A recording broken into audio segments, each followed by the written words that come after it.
Great to be joined again by Bonnie Skinner, the Chief Executive of Sheep Producers Australia. Bonnie, good to be chatting with you. Probably our last chat for 2022, so Merry Christmas to you as well. Thank you, Ricky. Nice to chat to you today. And yes, let's bring in the end of the year. Yeah, absolutely. If you were to do a word cloud of everything that was said by Sheep Producers Australia this year, would biosecurity be at the centre of it, you think? Well, we actually have done that exercise, believe it or not. And yeah, biosecurity, traceability, FMD, they really topped the list in that word cloud. So it has been a big year, and that was a very big part of it. Yeah, and it's been, we're always looking for a positive or a silver lining in all of this. It has brought biosecurity front of mind to the Australian public. They're much more aware, I think, than we were at the start of the year about how important it is. Absolutely, and that has always been a significant difficulty faced by the agricultural industry, especially when we talk about this concept of shared responsibility. Well, what does that look like to people who are not involved in the sorts of things that our industries are every day? So, to bring that into public consciousness, it has been a really fantastic advantage, and I think we just now have got to keep the conversation going because as this stuff comes off the boil a little bit in the press, but the threat doesn't necessarily go away. How can we make sure that everyone's really still doing what they need to with regards to their responsibilities? So, yeah, it has been good. Never waste a crisis, but just got to keep the conversation going. And certainly, whilst there was some alarmist reporting, we've remained foot and mouth disease free, and good to see a concerted effort from really all stakeholders and governments, including the foot mats deployed in airports, which helped people be aware of the risks they're bringing into the country when they come home from overseas, particularly Indonesia. Yeah, absolutely. And, having been on a couple of flights myself recently, hearing those videos play and just the importance placed on biosecurity just as a returning passenger has been really fantastic. So, those yellow cards do have a lot of significance. And so we just need to keep that ongoing conversation and education going. But I think it's been a really good example of industry and governments pulling together to address this. And certainly, yeah, we remain disease-free. And it's good to see the attention being placed on capacity building within the system and, of course, working towards an EID system for sheep and goats as well as implementing other traceability reforms will be a key part to that. Yeah, we'll talk traceability in a moment. I just thought I'd check in with you too, just to reflect on the year we've had in terms of sheep producers and prices received at the sale yards. It's been generally a pretty good year looking at the long-term historical trends. Absolutely. I mean, no one can question those high prices, and it'll be interesting to see what happens into the new year. Certainly, we look to understand a little bit about what might be coming with regards to demand in our export markets, as well as a few other pressures there. But certainly it's been for a lot of people, amazing conditions and great to see the flock rebuild in full swing.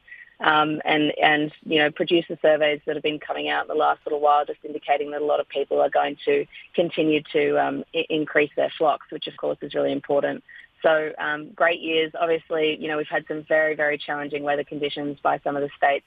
And that has brought with it some difficulties in terms of managing sheep in various areas with regards to worm burdens and fly strike and issues like that. But overall, I think there's a lot of positivities to be taken out of the last year for sure. And speaking of exports, it does appear to have been a pickup in live exports, not just out of Western Australia, but even a resumption after a few years off in South Australia as well. That's got to be a positive on the demand side for farmers too.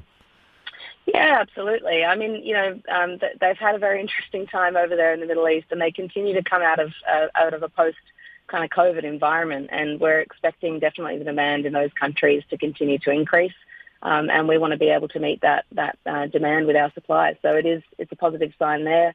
We've seen some growth in some of our emerging markets like Malaysia, Japan, and South Korea. And, overall that global trend of people wanting to try more lamb and sheep meat products, economic growth in some of those key developing markets as well. And so it'll be interesting to see what happens with some of these inflationary indicators and what impacts that might have. But overall, the global outlook for lamb and sheep meat is very positive. Yep, that's good news. Now, we are just talking about traceability, electronic traceability. That's been a working topic through the agricultural ministers. I believe they met yesterday on Wednesday. Have we heard anything from that meeting, or what's the latest updates on traceability? I am yet to hear the outcomes of that meeting. Certainly all of us are very interested to see how those conversations went. Certainly, I guess the priority from the National Task Force's point of view has been to try and firm up exactly what the 1st of January 2025 date means, and working towards a definition for that. So we're hoping there's been some discussion around what that looks like, and certainly the National Task Force will meet on Monday, and we've got a few things. Hopefully, we'll from the ministers' meeting, we'll update what the next steps of the task force look like as well. So we're all waiting to hear. Yeah, I'll hear this week. The Sheep Central publication flags they've had an interview with Leader Products, one of the major tag manufacturers. They've been advocating for sheep to follow sort of what happens with cattle. I believe sheep have these sort of every year you have a different coloured tag. It's different in cattle. Has that been something that's been kicked around? Yeah, year of birth tag colours certainly are not a requirement, a mandatory requirement in each and every state and territory, and there has been a bit of discussion around that. It's sort of the standards, the NLI standards that govern the traceability systems that we have are going to probably look at whether that's something that needs to be tightened up or not. A lot of producers prefer to use those year of birth tag colours, so it's on the list for discussion, but haven't had those conversations yet at the task force. And so when it comes to the cost sharing, I know that's been a hot topic for farmers. Has there been any progress on that since we spoke about a month ago in terms of just where that might end up landing, or what the key talking points are on that? Yeah, so certainly as far as the costing goes, the process that's been going on probably for the last few months has been to undertake the national costing exercise that understand what exactly the system overall will cost. The cost sharing discussions certainly need to kick off next year, and there's nothing firm really on that. I mean, there has to be a recognition that producers, obviously in terms of the ongoing cost of the system, we'll have to pay for the ongoing price of tags and what can we do around the cost of tags issue. But certainly there's also the upfront infrastructure costs that the other parts of the supply chain have to wear, and there's obviously maintenance costs ongoing with that. So, I mean, when we have conversations with other, supply chain partners, with governments, everyone sort of starts to talk, what's a fair split? Is it a third between industry, state and federal governments? Because certainly equitable cost sharing has to be the foundation on which we have these discussions. So again, they've got to be had next year. It's great to see the federal budget announcements. Putting $46 million on the table from the federal budget is a great way to start cost sharing discussions. So I'm hoping that's something ministers also discuss this week. Absolutely, and something to look forward to in 2023. Some clarity and good advocacy from Sheep Producers Australia on that front. Bonnie Skinner, Chief Executive, you have a great Christmas break and we'll catch you in the new year. You too, Ricky. Thanks so much for having me on, and I'll see you on the other side.